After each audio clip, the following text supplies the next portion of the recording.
स्वयं को बदलो, जग बदलेगा। स्वयं को बदलो, जग बदलेगा। योग सुखमय हर दिन खिलेगा।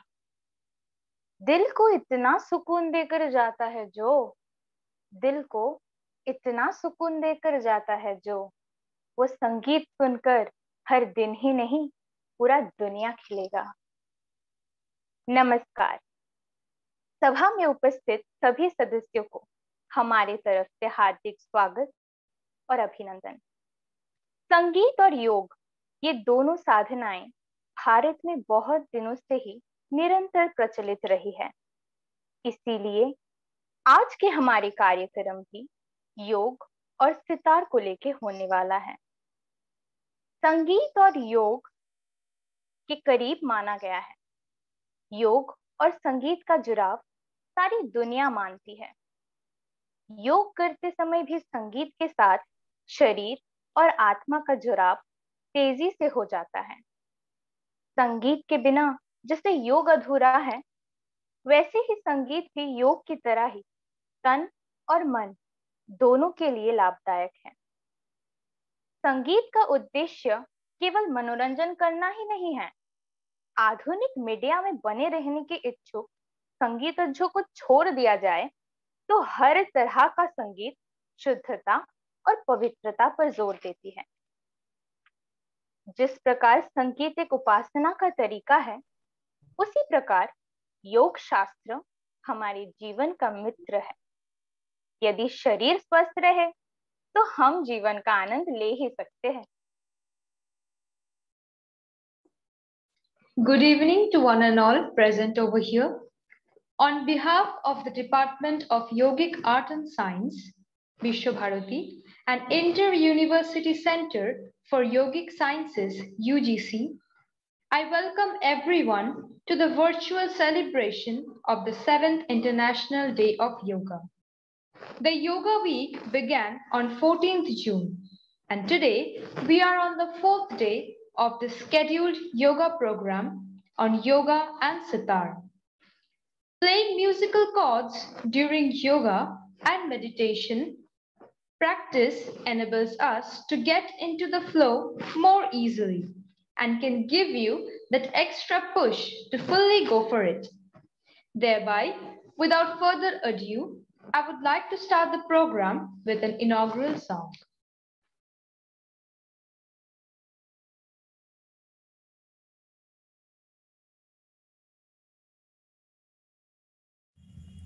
আমার না বলা বাণী ঘন যামিনীর মাঝে, আমার না বলা বাণী তোমার ভাবনা তারার মতন রাজে, আমার না বলা বাণী ঘন যামিনীর মাঝে, আমার না বলা বাণী নিভৃত মনের বনের ছায়া, নিভৃত মনের বনের ছায়াটি ঘিরে না দেখা ফুলের গোপন গন্ধ ফিরে ফিরে ফিরে লুকাই বেদনা, অঝরা অশ্রু নীরে আমার লুকাই বেদনা। অশ্রুত বাঁশি হৃদয় গহনে বাজে বাজে বাজে, আমার না বলা বাণী ঘন যামিনীর মাঝে, আমার না বলা বাণী ক্ষণে ক্ষণে আমি না জেনে করেছি দান তোমায় আমার গান, ক্ষণে ক্ষণে আমি না জেনে করেছি দান তোমায় আমার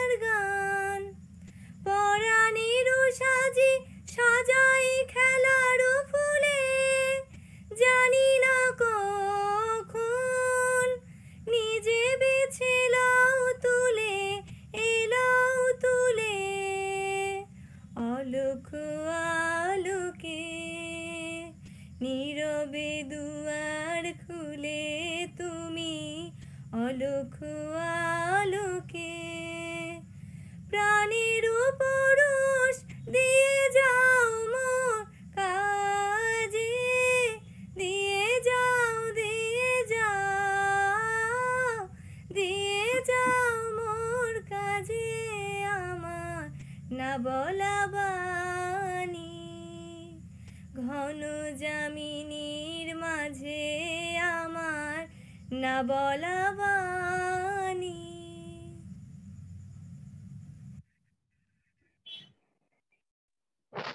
Thank you so much for such a soulful song.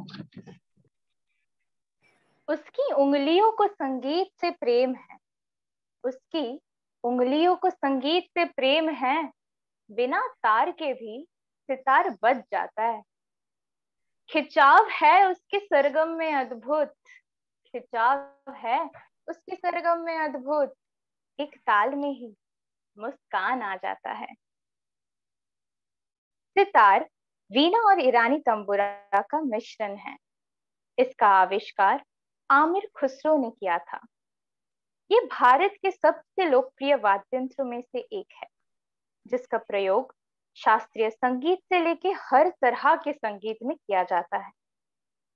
विचित्र वीणा वादक डॉक्टर लालमानी मिश्रा ने इसे प्राचीन वीणा का विकसित रूप सिद्ध किया है।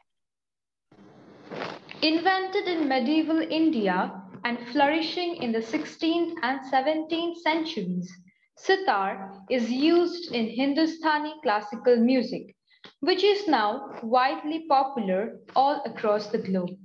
It is used as a solo musical instrument with tambura and tabla in ensembles, as well as for the northern Indian Kathak. It is what they say, the mechanics of yoga balanced on the strings of sitar. The flow of music and the movement of body in yoga, an event that brings two of the oldest traditions of India, hence yoga and sitar. Sitar संगीत में रियाज के लिए एकाग्रता की आवश्यकता होती है और योग शास्त्र हमारे शरीर को स्वस्थ रखने में सहायक है। मन की मस्तिष्क की एकाग्रता प्रसन्न चित्त व्यक्तित्व योग शास्त्र की ही तो देन है। सितार संगीत से स्वरों की शुद्धता पर जोर दिया जाता है, पर योग शास्त्र में आसन और मुद्राओं पर जोर दिया जाता है। दोनों में ही स्वर और मुद्रा की श्रेष्ठता से आनंद और स्वस्थ पाया जा सकता है। इस दृष्टि से देखा जाए तो दोनों शास्त्र एक दूसरे के पूरक हैं। सितार संगीत में एक ही स्थान पर साधना करने के लिए शरीर, मन और मस्तिष्क पूर्ण स्वस्थ होना चाहिए और इन सब के लिए योग सर्वश्रेष्ठ है। As B.K.'s Iyengar said, yoga is like music, the rhythm of the body, the melody of the mind, the harmony of the soul, which creates the symphony of life. Music with yoga. Music obviously helps to attain yoga, providing an undividable link between the two. The vibration and resonance from the strings of sitar, as per music therapy and Nad yoga, are used to pursue palliative effects on various problematic psychological and spiritual conditions. The sounds coming out from the sitar strings has been used by most Indian saints as an important and powerful tool in the quest for attaining nirvana. Moving on, now I would like to invite Professor Shondeep Basu Sharbadikari, Head of the Department of History, Vishwabharati University, Director of Indira Gandhi Center and Advisor of Foreign Student Exchange, to share his profound knowledge about the history entwining with music. Off to you, sir.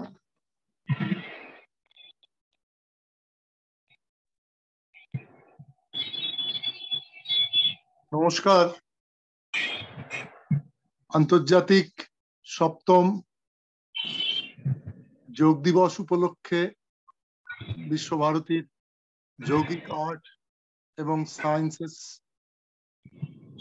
যে অনুষ্ঠানের আয়োজন করেছেন এবং আমাকে এই অনুষ্ঠানে শুরুতে কিছু বলার জন্য যে সুযোগ দিয়েছেন তার জন্য আমি অত্যন্ত কৃতজ্ঞ। আমার খুব স্বল্প কথায় যোগ সাধনা এবং সঙ্গীত তার মধ্যে যে একটা নিরবচ্ছিন্ন যোগ সংযোগ, এই প্রাচীন কাল থেকে আমাদের ভারতবর্ষের যদি ইতিহাস আমরা ব্যাখ্যা করি, যদি পড়ি, আমাদের সঙ্গে বিশেষভাবে এটা প্রতিষ্ঠিত সত্য। আমরা চক্রবর্তী যোগ সম্বন্ধে যে সংস্কৃত ভাষা ইয়াজ এই ধাতু থেকে এই যোগ শব্দটির উৎপন্ন হয়েছে। এর প্রধান অর্থ হলো মিল। এই মিল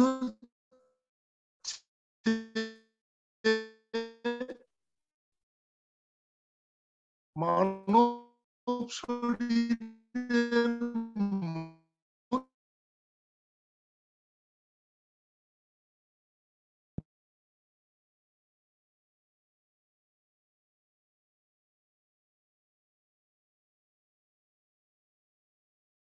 প্রাচীন ভারতবর্ষের যারা মুনি ঋষিরা ছিলেন, সেই বৈদিক যুগ থেকে যদি আমরা দেখি এবং বৈদিক পরবর্তী যুগে ব্রাহ্মণ্য ধর্মের প্রতিবাদী ধর্ম স্বরূপ গাঙ্গেয় পূর্ব ভারতের উপত্যকায় যে ব্রাহ্মণ্য ধর্মের বিরোধী প্রতিবাদী ধর্মগুলোর আবির্ভাব ঘটেছিল, উল্লেখযোগ্যভাবে জৈন ধর্ম এবং বৌদ্ধ ধর্ম, এবং পরবর্তীকালে বিভিন্ন হিন্দু রাজবংশের সময়কালে যোগ সাধনা অব্যাহত থাকতে দেখা যায়।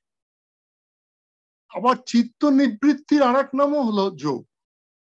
গীতায় ভগবান শ্রীকৃষ্ণ বলছেন, কুশলতা পূর্বক যে কর্ম সেটাই হলো যোগ।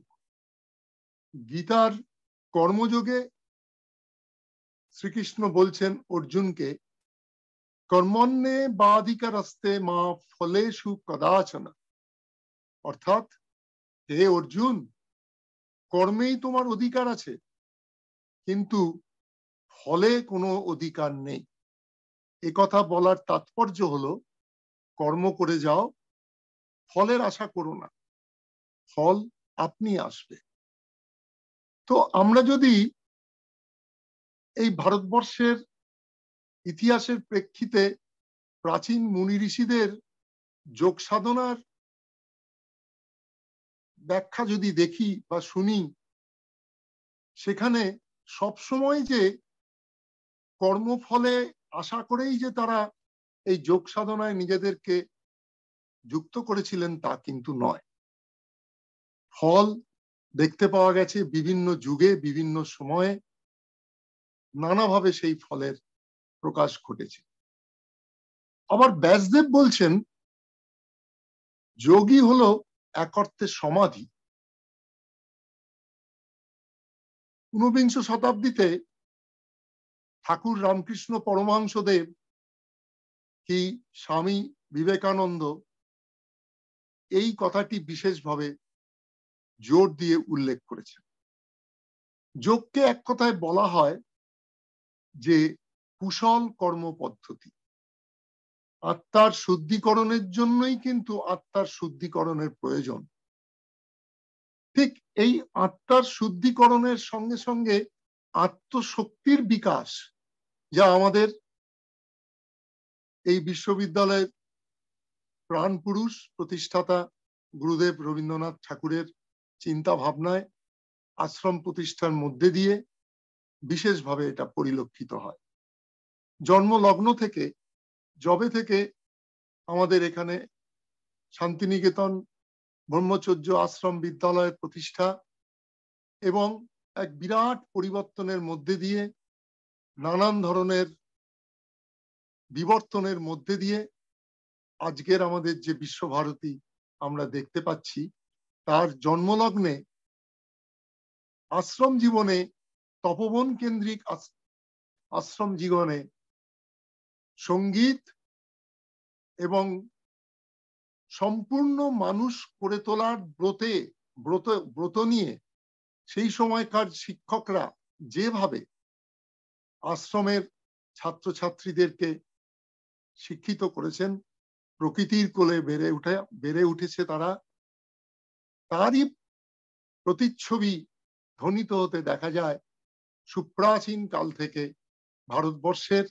যদি ইতিহাস আমরা পর্যালোচনা করি।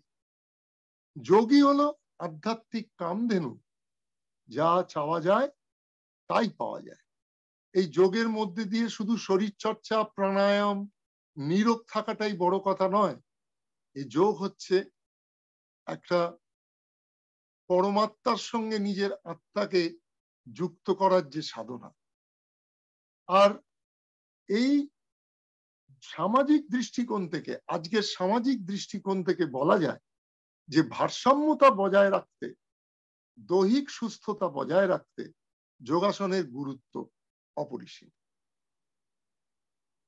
আমি এবার খুব সংক্ষেপে সঙ্গীত, কিভাবে সঙ্গীতের বিকাশ ঘটলো, এই প্রাচীন যে আমাদের সংস্কৃতি, সেই প্রাচীন সংস্কৃতির চর্চার মধ্যে দিয়ে সঙ্গীতের যে বিকাশ, যদিও আমার আগেই যৌগিক আর্ট সায়েন্সের 3 জন গুণী ছাত্রী খুব সুন্দরভাবে, সুললিতভাবে, প্রাঞ্জল ভাষায় তারা ব্যক্ত করেছে। এখন আধ্যাত্মবাদীদের চিন্তায় শব্দ বা নাদ হচ্ছে ব্রহ্মস্বরূপ। নাদ থেকে সঙ্গীতের সৃষ্টি। এই নাদ 2 প্রকারের হয়, আহত এবং অনাহত। এখন একথা বলা অযৌক্তিক নয় যে সঙ্গীতের সঙ্গে প্রাণের সম্পর্ক বিদ্যমান। এই আমি যখন বলছি সঙ্গীতের সঙ্গে প্রাণের সম্পর্ক বিদ্যমান, খুব স্বাভাবিকভাবেই যোগ এর সঙ্গে যুক্ত হয়ে পড়ে। শক্তি বা ইচ্ছা শক্তি জাগ্রত হয়ে প্রাণবায়ুর সঙ্গে মিলিত হয়ে যে নাদ সৃষ্টি হয়, তা বিভিন্নভাবে সঙ্গীতের মধ্যে দিয়ে আত্মপ্রকাশ করে। এই যারা যৌগিক আর্টের সঙ্গে যুক্ত, যারা শেখান বা যারা সনাতন যোগাসন করে আসছেন দীর্ঘদিন ধরে, যোগের সঙ্গে যুক্ত ঋষি মুনি ঋষিরা, তারা একটা খুব প্রচলিত শব্দ ব্যবহার করেন, সেটা হলো ওম। এই যে ওম শব্দের যে উচ্চারণ, একেবারে শরীরের নাভির থেকে সেই উচ্চারণ উদ্গারিত হচ্ছে। তো এইটাই হচ্ছে, এটার মধ্যে দিয়েই কিন্তু সঙ্গীতের প্রকাশ। এখন সঙ্গীত তো নানান রকমের, শাস্ত্রীয় সঙ্গীত, বাদ্যসঙ্গীত, ড্রামা, থিয়েটিক্যাল আর্টস, বিভিন্ন ধরনের কলা সঙ্গীত, এ তো আছেই। তাই সঙ্গীতের সঙ্গে প্রাণের একটা সম্পর্ক বিশেষভাবে বিদ্যমান। সঙ্গীতের মহৎ গুণ হলো এই যে তা মনের গ্লানি, নিরাশা, অস্থিরতা দূর করে এনে দেয় ভক্তি, আশা,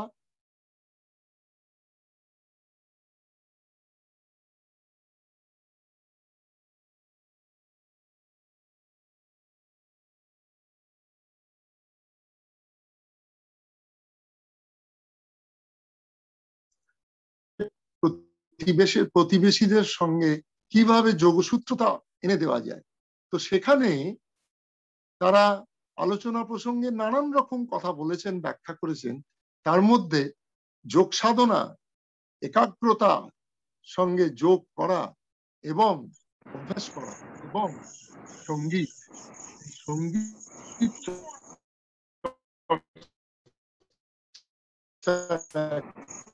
একটা বিরাট প্রভাব লক্ষ্য। 5ম শতাব্দীতে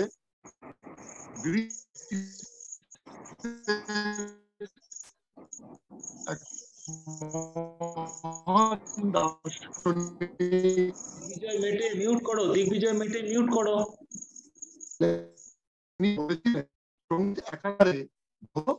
ঋষিদের কথা যদি দেখি, আজও যারা বিভিন্ন জায়গায় এই তপস্যায় লিপ্ত হয়ে আছেন, তারা কিন্তু মনে করেন যোগ সাধনার মধ্যে দিয়ে, সঙ্গীত সাধনার মধ্যে দিয়ে এক ধরনের মহৌষধ, আত্মার মহৌষধ তারা লাভ করছে। আমার স্বামীজি বলেছেন, মনুষ্য মনের সঙ্গীতের প্রভাব প্রচন্ড। এই মুহূর্তে সঙ্গীত তাকে, সেই মনকে একাগ্র করে দেয়। বস্তুত সঙ্গীতের সঙ্গে মানব মনের একটা আত্মিক যোগ আছে। সঙ্গীত হলো আত্মার সঙ্গে পরমাত্মার এক যোগসূত্রতা বা যোগ সাধন ক্রিয়া। সুপ্রাচীন কাল থেকে আজ পর্যন্ত যেটা লক্ষ্য করার বিষয়, যে সকল সাধক মহাপুরুষরা যুগে যুগে তাদের আধ্যাত্মিক সাধনার পথে আবির্ভূত হয়েছেন, ব্রতী হয়েছেন, উদ্দেশ্য হচ্ছে সেই পরমাত্মা তাকে জানা। এই যে বৌদ্ধ ধর্মের প্রবর্তক শাক্যমুনি বুদ্ধদেব কঠোর কৃচ্ছ সাধনের মধ্যে দিয়ে তার যে নির্বাণ ঘটল, কি মহাবীর জৈনের যে মুক্তির তিনি আস্বাদ পেলেন কঠোর কৃচ্ছ সাধনের মধ্যে দিয়ে, সেই পরমাত্মার সঙ্গে যে তার যোগসূত্রতা ঘটল, তার মাধ্যম ছিল কিন্তু যোগ। এবং সেখানে শরীর এবং মন এই দুটি বিশেষ উপাদান হিসাবে কাজ করেছে।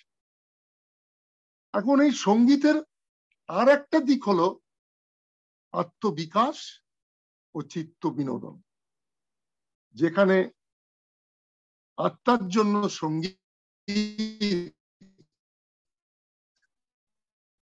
বা মিউজিক ফর সোল হিসাবে লক্ষণীয়। সঙ্গীত সাধনার মাধ্যমে মানবিক গুণাবলীর পরিপূর্ণ বিকাশ সাধন সম্ভব। এখন এই পরিপ্রেক্ষিতে যদি আমরা প্রাচীন ভারতবর্ষের স্থাপত্য ভাস্কর্যের যে সকল নিদর্শন বিভিন্ন ধরনের বিভিন্ন অঞ্চলের, সেখানে রিজিওনাল স্পেসিফিসিটিস গুলো হয়তো বিশেষভাবে আঞ্চলিক পর্যায়ে যে বিশেষ বিশেষ চরিত্র, সেগুলো বিশেষভাবে দেখতে পাওয়া যায়। ধরা যাক, এই আমার বলার আগে যে ছাত্রীটি সেতারের যে আবির্ভাব সম্পর্কে যার কথা বললেন, সেই আমির খসরু সুলতানি যুগের একজন উল্লেখযোগ্য শাসক, সুলতান আলাউদ্দিন খলজির সভাকবি এবং সুপ্রসিদ্ধ গায়ক। তার একটি বিখ্যাত গ্রন্থ হলো খাজাইন উল ফুতা। সেই খাজাইন ফুতা যদি আমরা পাঠ করি, তাহলে সেখানে দেখা যাবে যে হিন্দু যুগের পর সুলতানি যুগ এবং পরবর্তীকালে মুঘল শাসনকালে ভারতবর্ষের সংস্কৃতিতে সঙ্গীতের একটা বিরাট প্রভাব উল্লেখ করা যায়। স্থাপত্য ভাস্কর্যের মধ্যে দিয়ে, নৃত্যশৈলীর মধ্যে দিয়ে ভারতবর্ষের বিভিন্ন প্রান্তে, বিশেষ করে দক্ষিণ ভারতবর্ষ এবং পূর্ব ভারতবর্ষ, যেখানে কর্ণাটকের বেলুর হাল্লেভিড, শ্রবণ বেলগোলা কিংবা আমাদের নবদ্বীপ, এই সমস্ত জায়গায় যে সমস্ত স্থাপত্য ভাস্কর্যের নিদর্শন আছে, কি পুরীতে কোণারকে সূর্য মন্দির, তার মধ্যে দিয়ে ভারতীয় নৃত্যশৈলীর যে ধারা, অর্থাৎ ওডিসি নৃত্য, কত্থক নৃত্য, মোহিনীআট্টম, ভারতনাট্যম, এমনকি কেরালাতে কলামণ্ডলমে, কুচিপুড়ি তেলেগুতে, এবং সেখানে কথাকলি নৃত্য, উত্তর পূর্বে মণিপুরী নৃত্যের বিকাশ, এবং অতি সাম্প্রতিক কালে রবীন্দ্রভারতী বিশ্ববিদ্যালয়ে যে গৌড়ীয় নৃত্যের চর্চা হচ্ছে, সবিশেষ উল্লেখযোগ্য। এর মধ্যে দিয়ে এদের যে নৃত্যশৈলীর ধারাগুলো বিশেষভাবে যে স্থাপত্য নিদর্শন আমরা পাই, তার মধ্যে দিয়ে প্রকাশ পায়। এই কথাটা বলার অর্থ, এই নৃত্যশৈলীর সঙ্গে সঙ্গে বিভিন্ন ভারতবর্ষের প্রাচীনতম বাদ্যযন্ত্রের আত্মপ্রকাশ ঘটেছে। এবং এই যে আমাদের সঙ্গীতের সেতারের আলোচনা প্রসঙ্গে যে বাদ্যযন্ত্রের কথা আমাদের ছাত্রীরা বললেন, তন্ত্রের সংখ্যার উপর ভিত্তি করে একদম শুরুতে এই বাদ্যযন্ত্রের তন্ত্রী বা বাদ্যযন্ত্রের যে বিকাশ, এবং একদম প্রথম দিকে যে বাদ্যযন্ত্র বীণা, সেই বীণার আবার নানান প্রকারভেদ, একতন্ত্রী বীণা থেকে শততন্ত্রী বীণার পর্যন্ত নিদর্শন আমরা পাই। মহতী বীণা, কচ্ছপী বীণা যেটাকে শারদীয়া, কচ্ছপী বীণাকে যেটাকে সরস্বতী বীণা বলে, তারপরে নাদেশ্বর বীণা, রুদ্র বীণা বা রবাব, আরো অনেক। ঠিক তেমনি বীণ, সুরবাহার এবং সুরশৃঙ্গার, সারেঙ্গি, এইগুলোর কথাও কিন্তু বিশেষভাবে উল্লেখ করা যায়। ফলে সামগ্রিকভাবে বলতে গেলে এই যোগ সাধনার সঙ্গে আমি পড়েছি যে আলাউদ্দিন খাঁ মাইয়ার ঘরানার যে প্রবাদ প্রতিম ব্যক্তিত্ব, আলাউদ্দিন খাঁ যে ধরনের তিনি শিল্পকলার চর্চা করতেন, সরোদ, সেতার, নানান ধরনের সুরবাহার, নানান যন্ত্রের তিনি ব্যবহার করেছেন। তার ছাত্র হচ্ছেন গুণী ছাত্রের মধ্যে রবিশঙ্কর, নিখিল বন্দ্যোপাধ্যায়, আলী আকবর খাঁ, তার পুত্র অন্নপূর্ণা দেবী, এদের কথা বিশেষ করে উল্লেখ করতে হয়। এরা কিন্তু গুরুকুল শিক্ষাক্রমের মধ্যে যোগ, সঙ্গীতের একদিকে যে চর্চা হচ্ছে তার সঙ্গে কিন্তু যোগ ওতপ্রোতভাবে জড়িত। এই যোগ কি জন্য এখানে যোগের কথাটা উল্লেখ করলাম? একাগ্রতা, নিষ্ঠা, এই যে কর্মের প্রতি নিষ্ঠা, একাগ্রতা মন তৈরি করে, যে মন আমাদের বিশ্বভারতীতে একদম জন্মলগ্ন থেকে গুরুদেব এইটার কথাই বলেছেন যে প্রকৃতির কোলে প্রকৃতিকে নিয়ে ছোট্ট বালক বা বালিকাকে তৈরি করতে হবে এবং তারা সব রকমের শিক্ষা পাবে। এই যে টোটাল এডুকেশন, এটা কিন্তু ভারতবর্ষের আর কোনো বিশ্ববিদ্যালয় আছে কিনা আমার জানা নেই। এই টোটাল যে এডুকেশন, সেই টোটাল এডুকেশনের মধ্যে যেমন কলা আছে, তেমনি চারুকলা আছে, শিল্প ভাবনা আছে, সঙ্গীত তো আছেই। নমস্কার। धन्यवाद संदीप सर, आपके बातों से हम सब बहुत प्रेरित हुए। Now let me introduce you all to Professor Shubhashree Sharkil, who joined Vishwabharati on the 4th of February 1994. The professor and the head of the Department of Hindustani Classical Music, former principal of Shongit Bhavan, Vishwabharati. Professor Sharkil got his MA, PhD in Instrumental Music from Rabindra Bharati University. He was also enlisted as an A-grade artist of All India Radio and Doordarshan. He was titled as Sangeet Prabhakar in Sitar from Prayag Sangeet Samiti, Allahabad. He also received fellowship UGC, JRF and SRF and have done PhD under the supervision of Professor Shishir Kondhar Chaudhary. He received 2 gold medals for being first class first in MA examination, one from Rabindra Bharati University and the other from Acharya Alauddin Music Circle, Mumbai. He has received Surmani Award from Sur Srinagar Academy, Mumbai in the year 1992. He has been performing regularly over All India Radio and Doordarshan since 1991. He performed sitar recitals at Shantiniketan, Bardhaman, Kolkata, Allahabad, Varanasi, Mumbai, Tirupati, Bengaluru, Bhopal, Delhi, Tripura, and many other cultural centers of our country.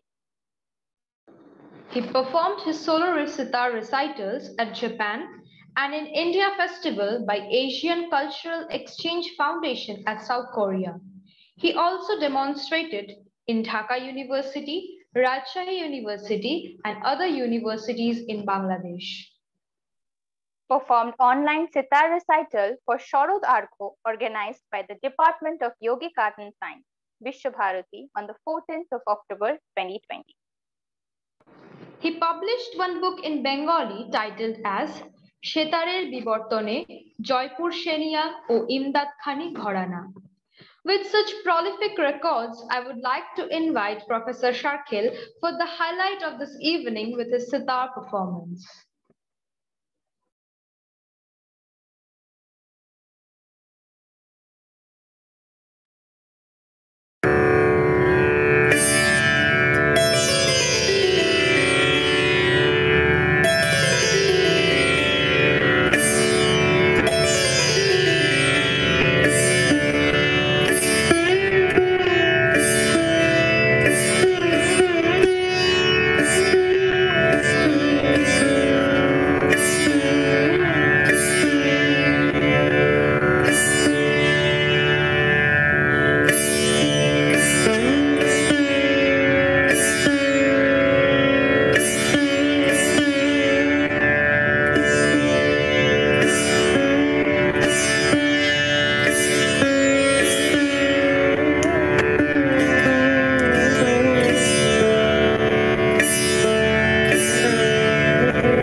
শারীরিক এবং মানসিক বিপর্যয়ের জন্য আমরা শুভসচিদাকে আর অনুরোধ করিনি।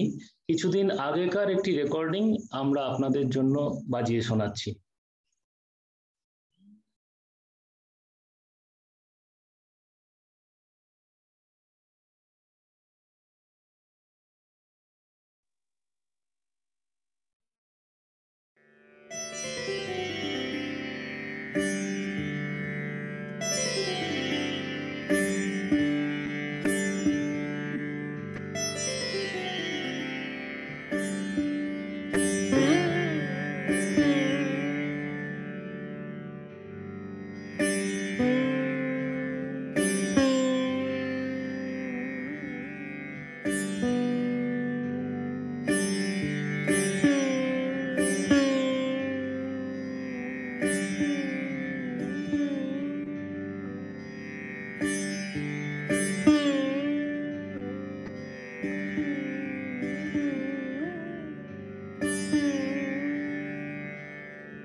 धन्यवाद sir. आपके अमूल्य संगीत से हम सब बहुत प्रेरित हुए। योग और इस वाद्ययंत्र के संबंध को आपने बहुत ही सुंदर तरीके से प्रस्तुत किया। इसके लिए आपको तहे दिल से शुक्रिया। Thank you, sir, for your phenomenal and majestic presentation. At last, I would like to call our respected Vice Chancellor, Professor Bidyut Chakraborty, sir, to endorse us with his blessings. দিশা, প্রথমেই তোমাকে আমি একটা কারেক্ট করছি, বিশ্বভারতী বিশ্ববিদ্যালয় নয়, কিন্তু বিশ্বভারতী বিশ্বভারতী বিশ্বভারতীর পরে কিন্তু আমরা বিশ্ববিদ্যালয় লিখি না। এটা প্লিজ মাথায় রাখবে, এই ভুলটা আমরা সবাই করি। Visvabharati itself a university. We don't have to mention Visvabharati university. এটা আমি মাস্টারমশাই হিসেবে তোমার কাছে এই কারেকশনটা রাখলাম, সবার কাছেই। আমাদের একটাও কিন্তু তাই আছে, বিশ্বভারতী। আচ্ছা, আজকের সন্ধ্যেটা তো খুব ভালো কাটলো। আমরা বিকেল বেলায় 4টা থেকে 5টা একটা ভালো অনুষ্ঠান দেখেছি, রবীন্দ্রসঙ্গীত এবং তারপরে মনোজের সেতার, এবং সন্ধ্যেটা তো সব্যসাচীর এই 7টা থেকে 8টা কি 8:30 বাজে এখন প্রায়। সব্যসাচী আমাদের সন্ধ্যেটা খুব মনোরম করে দিল। আমি জানি তোমার মানসিকভাবে তুমি একটু বিধ্বস্ত এবং তোমার শরীরের দিক থেকেও বিধ্বস্ত, তা সত্ত্বেও তুমি এই যে 7টা থেকে 8টা প্রোগ্রাম করার জন্য রাজি হয়েছো এবং রেকর্ডিংটাও দেখালে, এই জন্য আমি আন্তরিকভাবে তোমাকে ধন্যবাদ জানাচ্ছি। আমি কৃতজ্ঞতা জানাই সংগঠককে, সমীরণ এবং ওদের টিমকে। এখানে শঙ্করবাবুর রোলটা একটু বোধহয় পেরিফেরাল, তার সাথে শঙ্করবাবু সবসময় আছেন আমি জানি।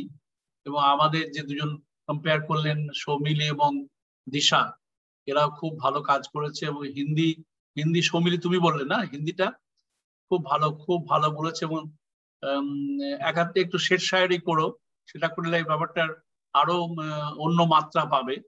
এবং আমার হিন্দিটা তত ভালো নয়, আমি সবসময় চেষ্টা করি শের শায়েরি করার, কারণ এটা বিশ্বভারতী। এই বিশ্বভারতীটার মধ্যে আমাদের মূল উদ্দেশ্য হচ্ছে আমরা একা নই, আমরা সবার সাথে। সেই সবার সাথে সেখানে ভাষা যেমন ইংরেজি, বাংলা, হিন্দি, এটা আমাদের শিখতে হবে। রবীন্দ্রনাথ কিন্তু বারবার এই কথাগুলো বলে গেছেন। রবীন্দ্রনাথ তো বিশ্ব মানবতার কথা বলেছেন। তো এবং ওর লেখার মধ্যে তুমি দেখবে যে আমাদের বিভিন্ন কালচারাল যে ফর্মস গুলো আছে, সেগুলো সবটাই কিন্তু আমাদের ভারতীয় বা বাঙালি নয়, অনেক জিনিস কিন্তু বাইরে থেকে উনি নিয়েছেন। এই যে সংমিশ্রণটা, এই সংমিশ্রণই কিন্তু বিশ্বভারতী। তো এটা আমার খুব ভালো লাগলো যে আমাদের ছাত্রছাত্রীর মধ্যে এই ভাবনা চিন্তাটা আছে এবং যে কোনো কারণে প্রকাশ পায়নি। আজকে আমি সৌমিলিকে শুনে আমার মন খুব খুশি হলো, এবং আমি তোমাকে ব্যক্তিগতভাবে ধন্যবাদই জানাই, কারণ তুমি কম্পেয়ার করছো এবং তুমি আমাদের শান্তিনিকেতনের ভবিষ্যৎ তোমরা, তুমি এবং দিশা যেভাবে আমরা প্রোগ্রামটা চালিয়ে নিয়ে যাচ্ছ। কারণ আমরা সিনিয়ররা কি তোমাদেরকে পথ দিশা দিতে পারি, পথ দেখাতে পারি। সেই পথ দেখে তোমাদের চলতে হবে, এই কারণে যে ঐতিহ্যটা কিন্তু নিয়ে যেতে হবে আমাদের, এটা আমাদের বড় দায়িত্ব। এবং গুরুদেবের কাছে আমরা অঙ্গীকারবদ্ধ যে গুরুদেব যা আমাদের দিয়ে গেছেন বিশ্বভারতী প্রতিষ্ঠার মাধ্যমে, সেই ঐতিহ্যটা কিন্তু আমাদেরকে এগিয়ে নিয়ে যেতে হবে। এবং তোমাদেরকে আমরা যদি সেভাবে অনুপ্রাণিত করতে না পারি, তাহলে আমাদের যেটা কর্তব্য তা থেকে বিচ্যুত হব। কিন্তু আমার বলতে আর দ্বিধা নেই, এই যে কদিন ধরে আমি আমাদের ভার্চুয়াল প্রোগ্রাম আমি দেখছি, প্রত্যেকটা প্রোগ্রামে আমি থাকি, দেখে আমার সত্যি বলতে আমার দ্বিধা নেই যে আমরা সবাই কিন্তু খুব ভীষণভাবে অনুপ্রাণিত। যে কোনো কারণেই এই ধরনের অনুষ্ঠান আমরা আগে করতে পারিনি বা করার মতন আমাদের অবস্থা ছিল না। আমি যেদিন থেকে শুরু করেছি সেদিন থেকে আমাদের কিন্তু বেশ কিছু ছাত্রছাত্রী যাদের দরকার, যাদের আসা বেশি দরকার, তো মাস্টারমশাইরাও আছেন সেখানে। এবং আমি যেটা সকালেও বলেছি, এখন একই কথা বলছি, যে সঙ্গীত ভবনের মাস্টারমশাইরা ভীষণ কৃপণ। এই অর্থে কৃপণ কারণ তাদের যে এই যে এত গুণাবলী, সেই গুণাবলীটা তারা সঙ্গীত ভবনের বাইরে অন্য লোকের সঙ্গে ভাগ করতে চান না। এই কৃপণতা থেকে আমাদের সঙ্গীত ভবনের যারা সহকর্মী, যেমন গতদিন আমাদের হেমন্তবাবু নাচ শোনালেন, তারপরে শুভায়ু এসরাজ শোনালো। এই যে ওরা যে এত গুণ নিয়ে চলাফেরা করেন, কিন্তু এই গুণের যে প্রকাশটা কিন্তু সঙ্গীত ভবনের বাইরে খুব একটা আসতো না। হ্যাঁ, ওরা হয়তো বাইরে পারফর্ম করেন, আমি জানি অনেকেই বাইরে পারফর্ম করেন অনেকেই, এবং সবাই আমাদের খুব পরিচিত শিল্পী, কিন্তু যে কোনো কারণে বিশ্বভারতী যারা পরিবারের সদস্য এবং সদস্যা তারা কিন্তু বঞ্চিত থাকতেন। সেই এই কৃপণতা থেকে আমি সঙ্গীত ভবনের মাস্টারমশাইদের বার করতে পেরেছি, আমাদের সহকর্মীদের বার করতে পেরেছি। এর পিছনে আমার ধারণা যেটা খুব বড় একটা ভূমিকা পালন করেছেন সব্যসাচী তো আছেই, স্বপনকে আমি কৃতজ্ঞতা জানাবো, কারণ স্বপনের জন্য আজকে আমরা এই সুযোগগুলো পাচ্ছি। যে সঙ্গীত ভবনের যে রসদ, আমি সবসময় বলি এই রসদগুলো আমাদের আছে, আমরা তো ওই কখনো সুযোগ পাই না। আর ফর্মাল প্রোগ্রাম ধরো বছরে কটা হয়, খুব কম, সেখানে ঠিক আছে, সেখানে সেটা তো পাবলিকদের জন্য হচ্ছে, কিন্তু এই যে আমরা বিশ্বভারতী পরিবারের জন্য আমাদের সহকর্মীরা পারফর্ম করছেন, সেটা কিন্তু একটা আমাদের কাছে নতুন পাওনা। এই পাওনাতে সেই নিয়ে আমি শুরু করলাম যে সঙ্গীত ভবনের যারা সহকর্মী তারা একটু কৃপণ, তারা সঙ্গীত ভবনের বাইরে বেরোতে চান না। কিন্তু এই আমি জানি না শঙ্করবাবু আমার সঙ্গে একমত হবেন কিনা, একটু গম্ভীর হয়ে গেলেন শুনে। তো এইটা কিন্তু আমি চেষ্টা করেছি যে আমরা সবাই, আমরা এই পরিবারের সদস্য এবং সদস্যা, সঙ্গীত ভবনের উপর আমাদের কিন্তু একরকম অধিকার আছে। সঙ্গীত ভবন, কলা ভবন, শিল্প সদন, যেগুলো আমাদের পারফর্মিং অ্যাক্টিভিটিস এর একটা অঙ্গ। এবং রবীন্দ্রনাথ কিন্তু সবসময় এই কথাটা বারবার বলতেন যে শিক্ষা কিন্তু কখনোই কমপ্লিট হবে না যতক্ষণ শিক্ষার সঙ্গে বাস্তবের যোগাযোগটা তৈরি করতে আমরা না পারবো। এবং এটা অদ্ভুত ব্যাপার, এটা কিন্তু পুরনো শিক্ষা প্রথার সঙ্গে খুব ভীষণভাবে যুক্ত ছিল। তোমরা যদি গ্রিসের ইতিহাস পড়ো, সেখানে প্লেটো এবং অ্যারিস্টটল তারা কিন্তু সবসময় বারবার বলছেন যে পড়ার সঙ্গে সঙ্গে গানটাও, মিউজিকটাও খুব দরকার। এবং এটা তো বুঝতেই পারছো, দেখো আমাদের মন গুলো কিন্তু অনেক ভালো হয়ে গেছে এখন, এই দুশ্চিন্তা থেকে কিন্তু আমরা অনেকটাই মুক্ত। তো যার জন্য আমি সঙ্গীত ভবনের মাস্টারমশাইদের বলেছি সঙ্গীত থেরাপি, মিউজিক থেরাপির কথা। এবং সমীরণ তো এই যোগা নিয়ে করছেই, এবং সর্বসাজ আজকে খুব ভালো পারফর্ম করলো, খুব ভালো লাগলো। আমরা মনোজের পারফরমেন্স শুনলাম, আমি মনোজের পারফরমেন্স কোনদিন শোনার সুযোগ আমার হয়নি, শুনলাম কারণ এই ভার্চুয়াল মিটটা করছি বলে। সেই জন্য আমি ব্যক্তিগতভাবে সঙ্গীত ভবনের যারা অধ্যাপক অধ্যাপিকা এবং অ্যাকম্পানিজ যারা আছেন তাদের কাছে আমি চিরকৃতজ্ঞ। কারণ মন্দিরে শোনা যায়, হ্যাঁ একটা কথা মন্দিরে শোনা যায়, কিন্তু মন্দির তো সপ্তাহে একদিন এবং কতিপয় লোকজন আসেন, ধরুন ম্যাক্সিমাম 100-150, কিন্তু এই যে ভার্চুয়াল মিটের মাধ্যমে কিন্তু আমরা প্রতিদিন নতুন নতুন মানুষ পাচ্ছি, যারা আসছেন, যারা শুনছেন, তারা সবাই উপকৃত হচ্ছেন। তার জন্য আমি এই যে আইডিয়াটা যে ভার্চুয়াল মিটের মাধ্যমে আমরা করতে পারবো, যেটা সমীরণ শুরু করলো, এই জন্য সমীরকে আমি ব্যক্তিগতভাবে কৃতজ্ঞতা জানাই, ধন্যবাদ জানাই। এবং সমীরণকে আমি আরো ভীষণভাবে ব্যক্তিগতভাবে ধন্যবাদ জানাই, কারণ আমি যেটা বিশ্বাস করি যে আমাদের এই ভাবনা চিন্তাগুলো আমাদের ছাত্রছাত্রীদের মধ্যে ছড়িয়ে দিতে হবে। এবং সমীরণে যদি কম্পেয়ার করার জন্য দিশা এবং সৌমালিকে নিয়ে এসছে, এটাও কিন্তু একটা খুব ভালো পদক্ষেপ। যে এটা কিন্তু শুধুমাত্র মাস্টারমশাইদের দায়িত্ব তাই নয়, কারণ আমরা তো ধরো অনেকদিন আছে আমরা যাবার দিকে, আমি আর নিজের কথা সেভাবে ভাবি, তোমরাই নিয়ে যাবে, তোমাদের কাছে দায়িত্ব, তোমাদের কাঁধে যে দায়িত্বটা আমরা দিতে পারি এবং তোমরা যে স্বতঃস্ফূর্ত সেই দায়িত্বটা গ্রহণ করে যেটা দেখতে পাচ্ছি তোমরা করেছো, তাতে কিন্তু আমরা খুশি। মানে আমরা খুশি যে বিশ্বভারতীর ভবিষ্যৎ খুব উজ্জ্বল। এবং যে ঐতিহ্য আমাদের মাস্টারমশাইরা তৈরি করলেন, যে ঐতিহ্য আমরা পেয়েছি আমাদের পূর্বসূরির কাছ থেকে, সেই ঐতিহ্যটা আমরা আমাদের উত্তরসূরিকে দিয়ে যেতে পারছি, এটা কিন্তু সত্যি খুব সৌভাগ্যের কথা। এবং এই যে স্বতঃস্ফূর্তভাবে তোমরা আসছো, অনেক ছাত্রছাত্রীকে আজকে দেখতে পাচ্ছি, এটা কিন্তু একটা আমাদের উপরি পাওনা। কারণ সবসময় এই ধরনের আলোচনার ক্ষেত্রে আমরা দেখি মাস্টারমশাইরা এবং সিনিয়র লোকরা ভীষণ ভিড় করে থাকেন এবং ছাত্রছাত্রীদের আমরা পাই না। কিন্তু এই ভার্চুয়াল মোডের মাধ্যমে এবং সমীরণের মোবিলাইজেশনের মাধ্যমে আমরা কিন্তু অনেক ছাত্রছাত্রীদের পাচ্ছি, এটা কিন্তু একটা পাওনা। এবং আমি খুব খুশি যে এটা শুধুমাত্র মাস্টারমশাইদের মধ্যেই কনফাইন নেই, এটা মাস্টারমশাইয়ের বাইরে যেটা আমাদের উদ্দেশ্য রয়েছে, যেটা গুরুদেব সবসময় চাইতেন, সেইটা কিন্তু আমার মনে হয় আমরা অনেকাংশেই আমরা ফুলফিল করতে পারছি। সেই জন্য আমি সবাইকে যারা এই প্রোগ্রামের সঙ্গে যুক্ত এবং আমাদের কম্পিউটার সেন্টারে শান্ত যে এফিশিয়েন্টলি জুম মিটটা চালাচ্ছে এবং খুব পরিষ্কারভাবে শোনা যাচ্ছে সবার কথা, সবাইকে পরিষ্কারভাবে দেখা যাচ্ছে, এটা কিন্তু একটা বিরাট বড় কৃতিত্ব, যেটা কিন্তু বিশ্বভারতীর ক্ষেত্রে একদম নতুন। তো সেই জন্য শান্তরও এবং শান্ত যে টিম, রাজ এবং যুদ্ধাজিৎ, এরা কিন্তু যে কোনো ব্যাপারে আমি দেখেছি, যে কোনো আমাদের মিটিং গুলো সব হয়, সিলেকশন কমিটি মিটিং হয়, কনফিডেন্সিয়াল মিটিং হয়, সবগুলোতে কিন্তু ওরা মানে ভীষণভাবে আমাদেরকে সাহায্য করে। ওদের সাহায্য ব্যতীত কিন্তু আমরা এগুলো এফেক্টিভলি চালাতে পারবো না। সুতরাং আমি যেটা সবসময় ভাবি যে বিশ্বভারতীতে এই একত্রীকরণের যে প্রচেষ্টা, যেটা আমরা সবাই মিলে ভাবছি এবং আমরা আসছিও সবাই একসঙ্গে, এটা কিন্তু সবার ইচ্ছা এবং প্রচেষ্টার একটা ফল। সেইটা কিন্তু আমাদেরকে এগিয়ে নিয়ে যেতে হবে। এটা নয় যে আমাদের এই প্রোগ্রাম শেষ হয়ে গেলে সঙ্গে সঙ্গে আমরা সব ভুলে গেলাম।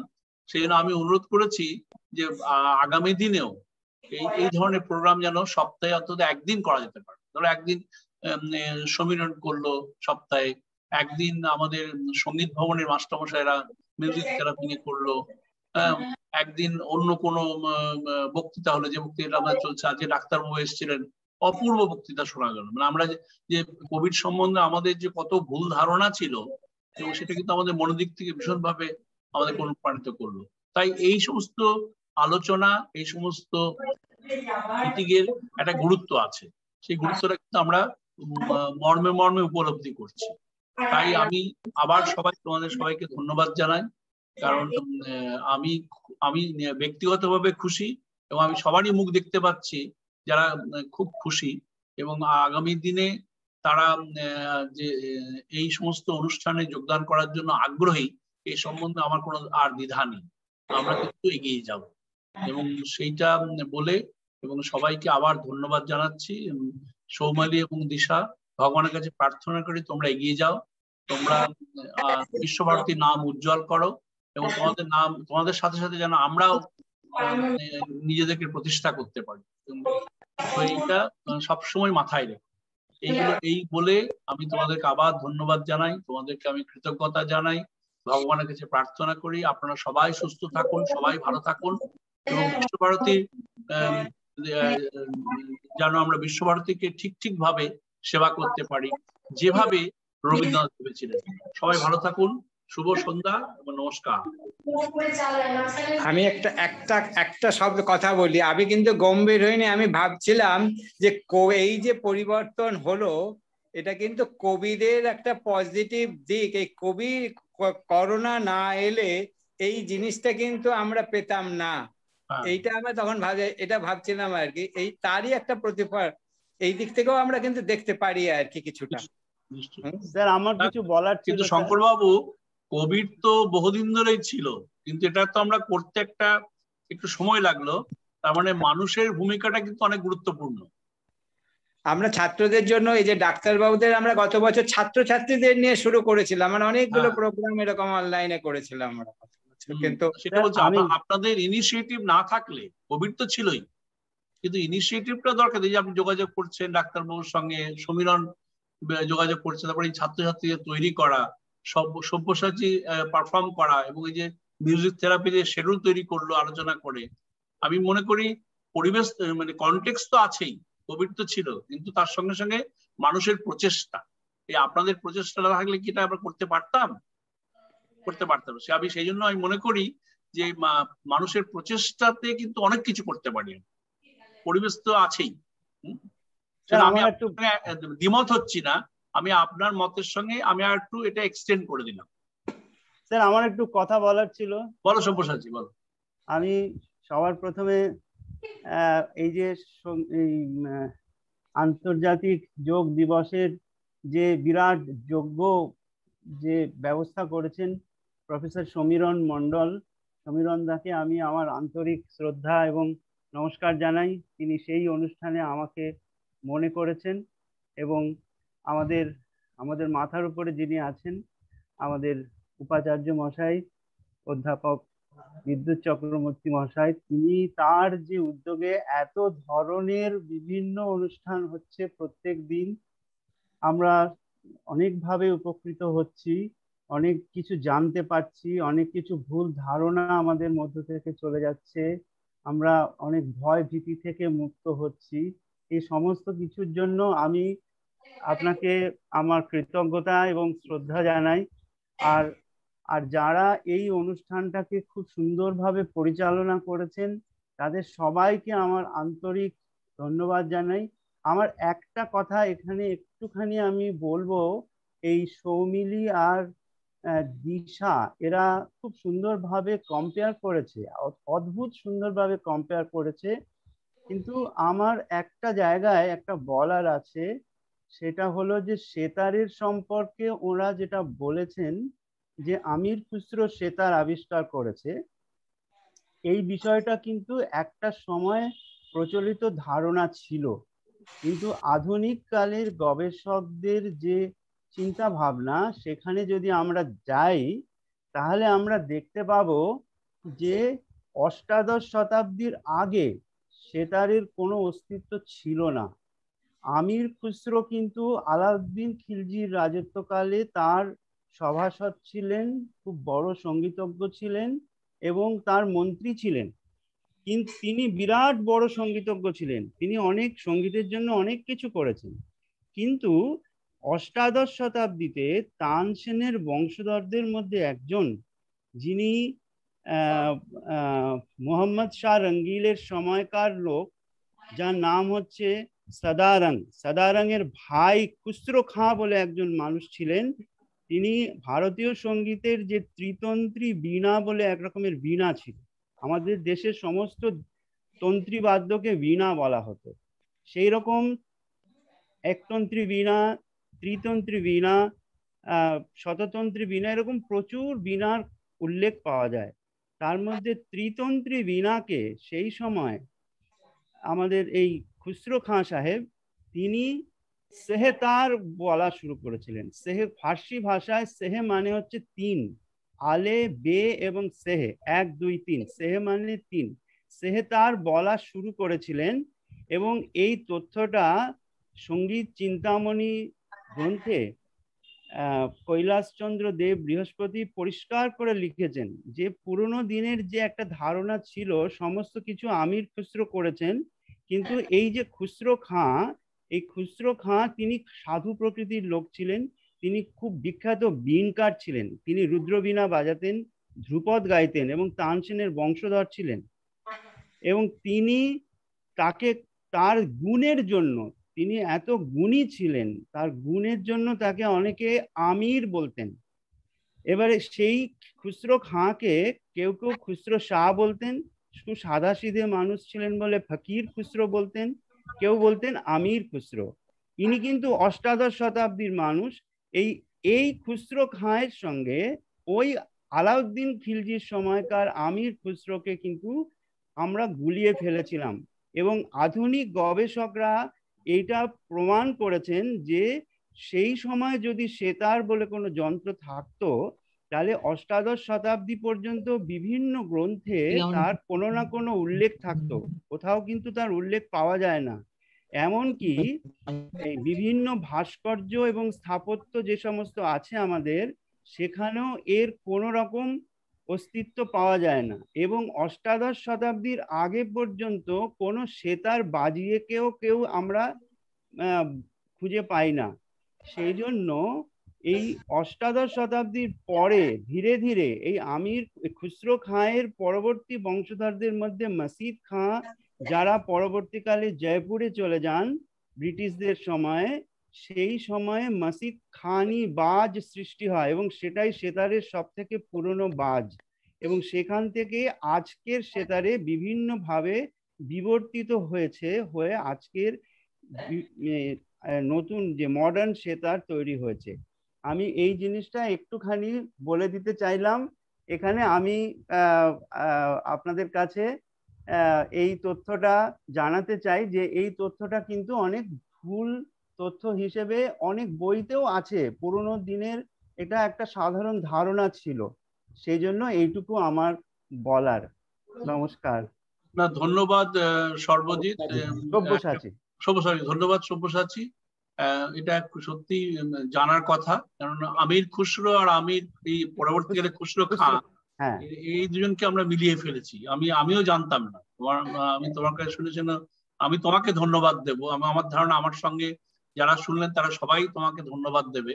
তার কারণ এইটাই তো তোমাকে বললাম, এই যে তোমাদের কৃপণতার জন্য আমরা ভুল ধারণা নিয়ে চলছিলাম। এখন তোমরা আপনারা যখন আমাকে ডাকবেন আমি সব সময় রাজি আছি। যে কোনো অনুষ্ঠানে আমার যতটুকু আমি জেনেছি, যতটুকু আমি শিখেছি, সেটা আমি নিশ্চয়ই সবার সামনে আমার প্রস্তুত করবার জন্য রাজি আছি। নিশ্চয়ই। অনেক ধন্যবাদ, অনেক ধন্যবাদ।